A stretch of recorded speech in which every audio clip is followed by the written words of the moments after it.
North Korea, according to South Korean sources, is preparing to launch an intercontinental ballistic missile as early as tomorrow. That according to the South Korean president himself. The launch would coincide with the 69th anniversary of the founding of the Democratic People's Republic of Korea.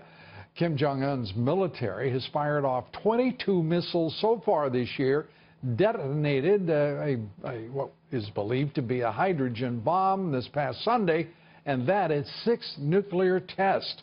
Joining us now to discuss what he says is the unending nuclear blackmail attempt by Pyongyang, former U.S. ambassador to the United Nations, Fox News contributor John Bolton. John, great to have you with us. Glad to be with you. Let's start with this. I mean, it just goes on and on and on. The suggestion that there is another anniversary. Is there any date on the calendar that is not marked by the North Korean government as an anniversary of something or another that doesn't lead potentially to another provocation of Western civilization? Right. Well, tomorrow is charmingly named Founders Day after Kim Jong-un's grandfather. You know, this is the world's only hereditary communist dictatorship. But I do think the odds point to a launch here. The figure you mentioned of the number of missiles that have been launched since the beginning of the year, combined with this sixth nuclear test, almost certainly a thermonuclear test, I think shows not just the political symbolism they like by doing these things on holidays or special days like our 4th of July. I think it shows a quickening pace. I think they are racing to what they see as the finish line of getting a deliverable nuclear weapons capability, and I think it underlines why President Trump, having inherited this mess, really has few good options and not much time. There are no good options whenever you have to bring the military to bear. But this is an instance in which it seems to me where there is a clear-cut foundation that China is responsible for both the ballistic missile advances that have taken place on the part of the North Koreans, as well as the progress in their nuclear weaponry, including, if indeed it was a hydrogen bomb, the hydrogen bomb that they now possess. Why would we not, and would not the rest of Western civilization, hold China accountable and make clear, underline with absolute certainty that China will be held accountable if North Korea goes off the rails? Yeah. Well, look, it's China, and I think it's Russia, and perhaps others as well. China's never been held accountable for Pakistan developing nuclear weapons, which is a problem related to the Taliban in Afghanistan. And it's because the pro-China lobby in this country, and government, and the business community is so powerful. Well, the hell with the pro-China lobby. I'm talking about the national interest right now. I'm talking about the national foreign policy. Right. That's why I think the Trump administration is the one that could bring this around. I think the president understands very clearly how much of a threat North Korea is. And I think he's the only president that we've had over 30 years who understands anything about how to conduct policy with the North Koreans. So it's one reason I recalled Franklin Roosevelt in a New York Post op-ed this week. He said back in a fireside chat on September the 11th of all dates, 1941, he said too many countries in Europe failed to face the Nazi danger squarely in the face until it had them by the throat.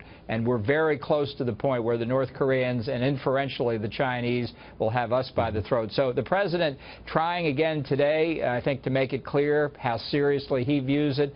The question is whether his government will come along with him.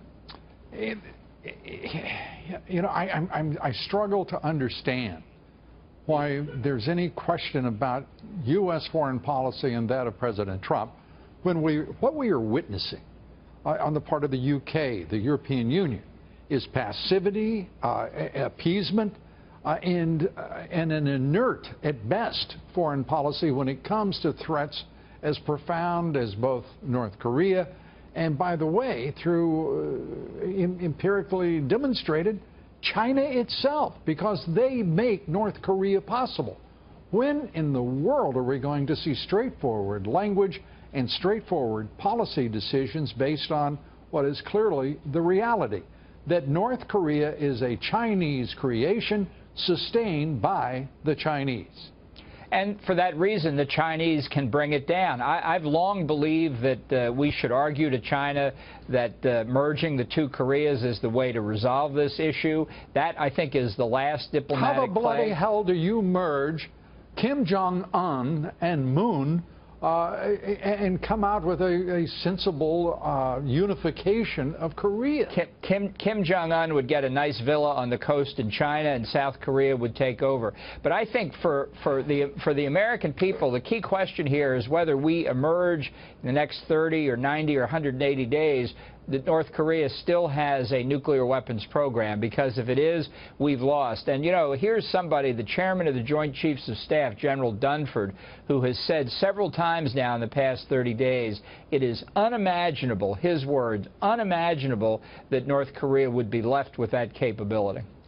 Unimaginable, and it's very good to hear from the chairman of the Joint Chiefs of Staff. It's very good to hear from Nikki Haley, the UN ambassador. It's very good to hear from all of these people, but there's only one person talking straightforwardly to the North Koreans, and that is President Trump. And at this juncture, it would seem that his discussions with President Xi Jinping have led to the possibility of an opportunity for China to awaken to its responsibilities here. But the rest of Europe, certainly, and our allies in the region have to come to terms that we're going to be honest and straightforward about who is responsible for the threat posed by Kim Jong-un. Yeah, honestly, I think they understand that in Japan. I think the situation in South Korea is less clear. But I wouldn't look to Europe for much of anything. Obviously, if anybody in the world is going to address this threat of nuclear proliferation seriously, it's going to be the United States. It was always going to be that way. We just didn't want to face up to it for too long. So it is fair to say, then, that this is, without question, a Chinese-U.S.